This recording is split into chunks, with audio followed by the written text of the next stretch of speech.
আসসালামু আলাইকুম সবাইকে। আমি শখের গল্প থেকে সাদিয়া বলছি। আশা করি আপনারা সবাই ভালো আছেন। তো আমি আজকে আবারও নতুন একটি ভিডিও নিয়ে হাজির হয়ে গেলাম। তো আমি আজকে দেখাবো রমজানের জন্য পেঁয়াজও কি করে ফ্রোজেন করতে হয়। তো আমি এখানে প্রথমে পেঁয়াজের জন্য ডালগুলোকে ভালো করে ভিজিয়ে নিয়েছিলাম 1-2 ঘন্টা। ডালগুলো ভালো করে ভেজানো হয়ে গেলে এখন আমি এটিকে ব্লেন্ডারে ভালো করে বেটে নিব। ডালটিকে কিন্তু আমি খুব একটা নিমিষ করে বাটিনি, আপনারা দেখতেই পাচ্ছেন। তো আমি এখন ডালটিতে মশলা দিয়ে দিব।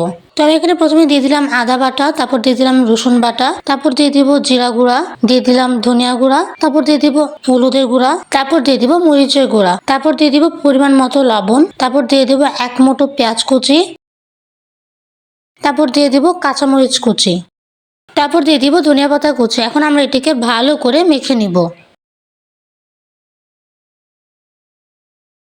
তো আমার এখানে ভালো করে মাখা হয়ে গিয়েছে, দেখতেই পাচ্ছেন। তো আমি এখন এগুলোকে ফ্রোজেন করে নিব। তো ফ্রোজেন করার জন্য আমি এখানে প্রথমে একটি আইস বক্স নিয়ে নিলাম। আইস বক্সে আমি অল্প অল্প করে ডাল দিয়ে দিব। ঠিক এরকম ভাবে আমি প্রত্যেকটিতে দিয়ে দিব। আপনারা চাইলে ঠিক এরকম ভাবেও ফ্রোজেন করে রাখতে পারেন, কিন্তু আইস বক্সে ফ্রোজেন করলে অনেকটাই সুবিধা হবে। শুধু খুলে খুলে আপনারা ভেজে ফেলতে পারবেন।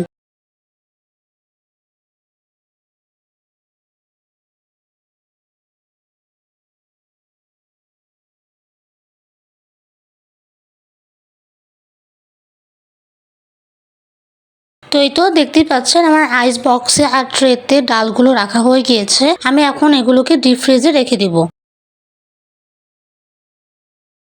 তো এই তো আমার এগুলো ফ্রোজেন করা হয়ে গিয়েছে, দেখতেই পাচ্ছেন। আর এটা সুন্দর করে আমার ডালগুলো ফ্রোজেন হয়েছে। ঠিক এরকম ভাবে যদি আপনারা ফ্রোজেন করেন তাহলে কিন্তু এটিকে 1 মাস পর্যন্ত সংরক্ষণ করতে পারবেন। আর এতে করে আপনাদের অনেকটাই সুবিধা হবে।